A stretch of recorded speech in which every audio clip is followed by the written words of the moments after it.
Le premier moyen va te sembler assez évident et pour l'illustrer, je vais utiliser un cas qui est arrivé récemment également, qui est avec une amie qui a utilisé mes services à l'œil du recruteur pour refaire son CV, pour obtenir du coaching d'entrevue et pour faire son LinkedIn. Alors elle a seulement travaillé avec le logiciel UKG, tu t'en douteras.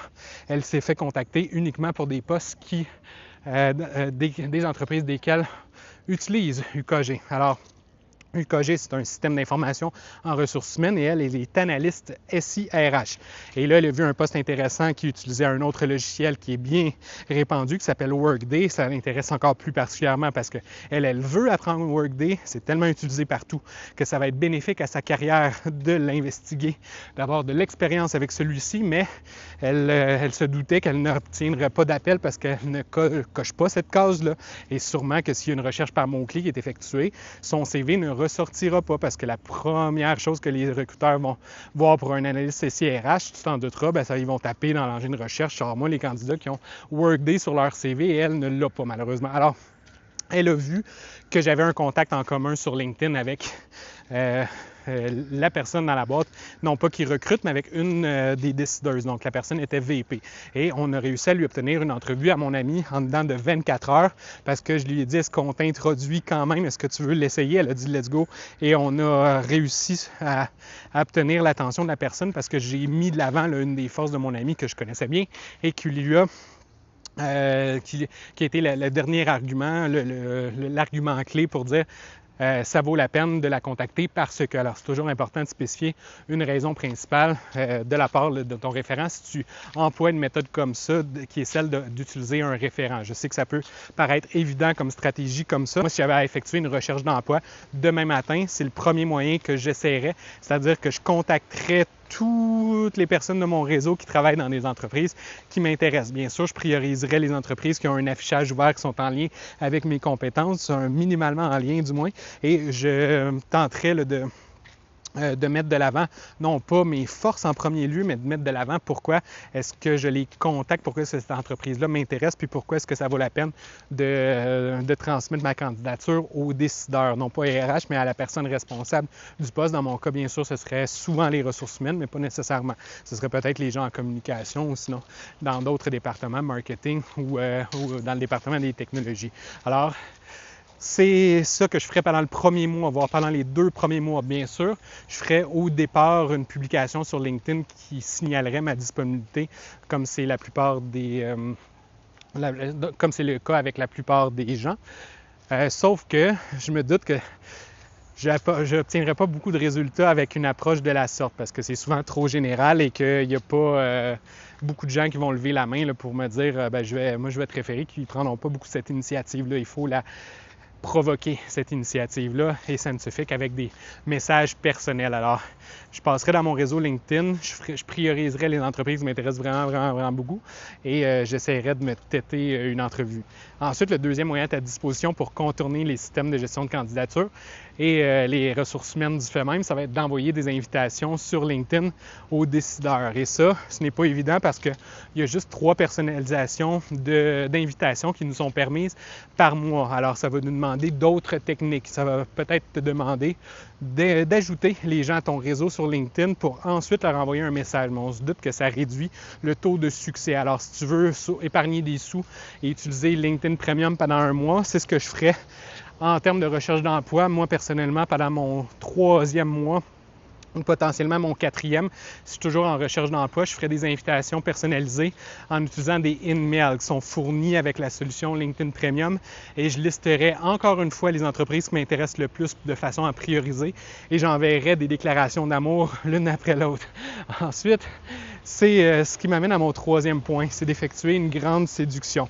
Et ça va être le 3e grand moyen à ta disposition pour réussir une transition professionnelle et possiblement même en âge avancé. Mais ça va te demander des efforts considérables. Je sais que c'est assez décourageant aujourd'hui d'avoir à en faire plus, alors qu'autrefois, on devait juste envoyer notre CV en personne et qu'on avait la possibilité de se présenter sur les lieux d'entreprise pour venir porter notre CV et avoir un contact humain. Donc, de nos jours, malheureusement, ce n'est plus à notre disposition. Ce contact humain-là, il va falloir utiliser des moyens virtuels et l'un d'entre eux, ça va être de s'enregistrer en vidéo. Tu vas pouvoir ajouter un lien vers la vidéo à ton CV qui est ultra personnalisé à l'entreprise en question. Et encore une fois, ça va être une vidéo d'amour. Ça va être de citer les points, les choses dans cette entreprise-là qui t'intéressent et peut-être même aussi des résultats potentiels sur comment tu peux t'aider.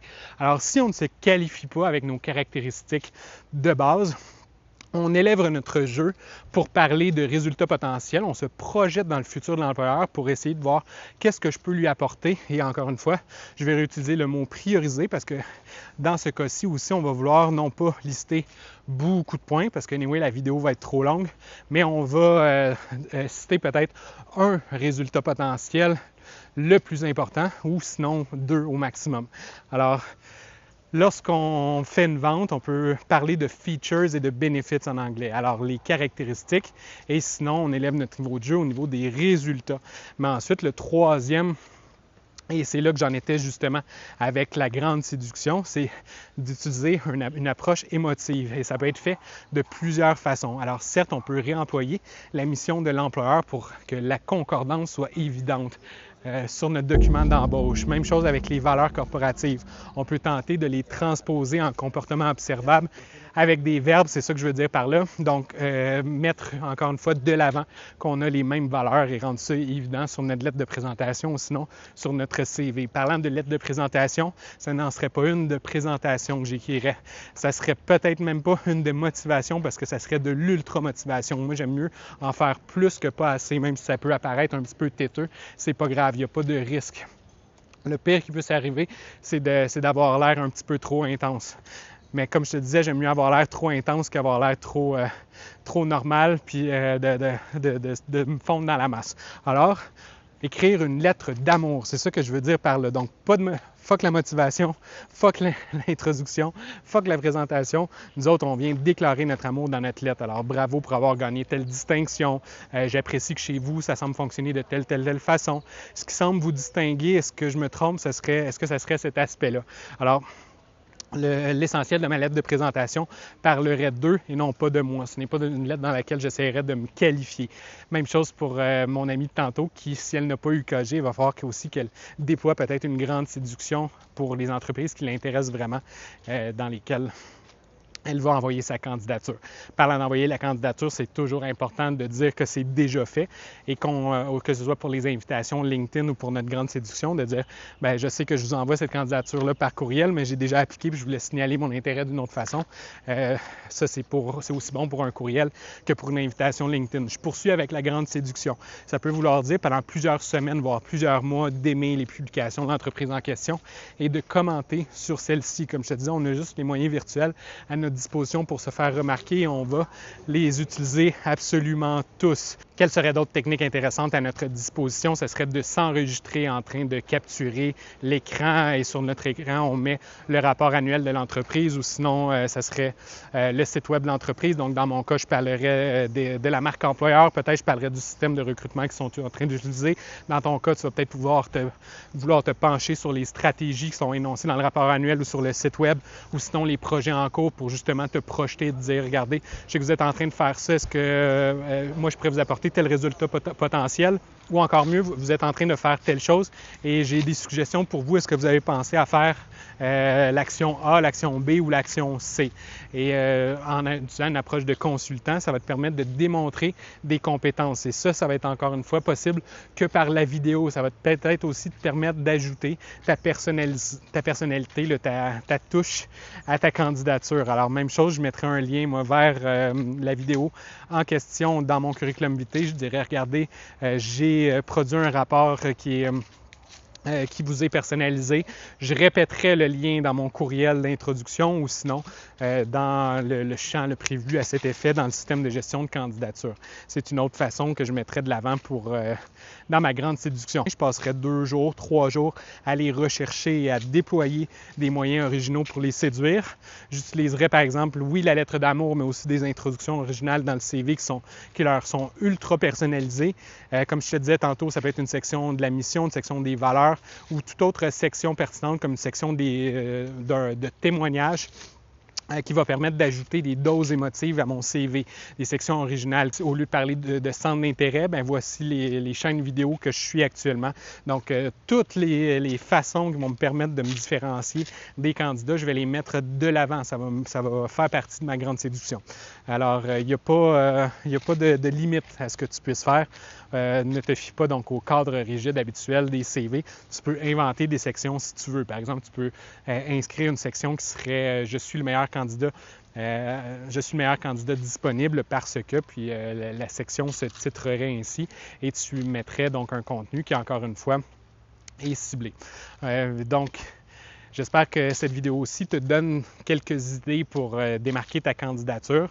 Je t'inviterai à mettre un like, mais je suis conscient que le contenu t'a potentiellement déplu parce que tu te dis « Really, Matt, il faut vraiment que j'en fasse autant en 2026 » et je sais que c'est quand même assez complexe. Donc, les autres candidats ont élevé leur jeu. Il va falloir que toi, tu continues à les devancer pour arriver numéro 1 dans les processus, arriver sur le dessus de la pile.